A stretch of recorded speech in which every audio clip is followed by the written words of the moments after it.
Communist party of Pakistan तरफां ठटो सजावल पुल ते दरिया खे गुलनि जी भेटा।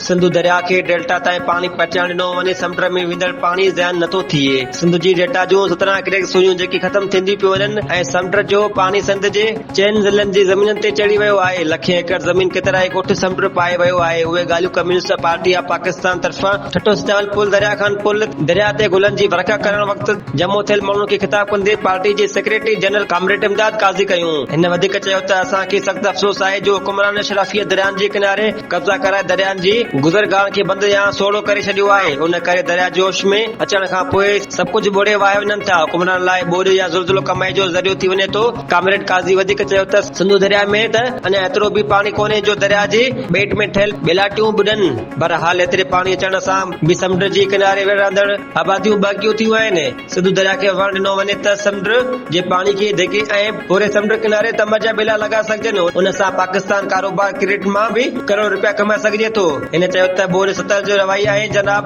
में डैम ठाहिण जो मुतालबो सिंधु वांदी ते उहा कथा जी अक़ल जी ॻाल्हि आहे। हाणे दुनिया में डैम ख़तम कया पिया वञनि, उन करे वॾनि डैमनि जो राग बंदि थियणु घुर्जे। उन मौके ते माहौलियाती गदिलाइण ख़िलाफ़ ऐं डेल्टा ते कमु कंदड़ मशहूर समाजी कारकुन डॉक्टर हैदर शाह ऐं अली रज़ा वनियाणी सिंधु दरिया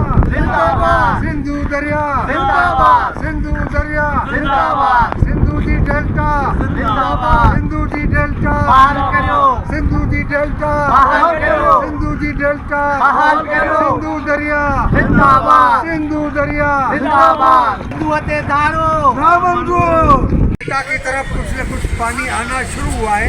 हम दरिया को वेलकम करने के लिए फूल की पत्तियां निशावर करेंगे। कम्युनिस्ट पार्टी सिंधारी कमेटी की तरफ से ये हमारे दोस्त पार्टी के मेंबर हमदर्द दोस्त हैं, जो दरिया के दोस्त हैं, जो पानी के दोस्त हैं, जो फितरत के दोस्त हैं, ये दरिया में फूल की पत्तियां निशावर करेंगे।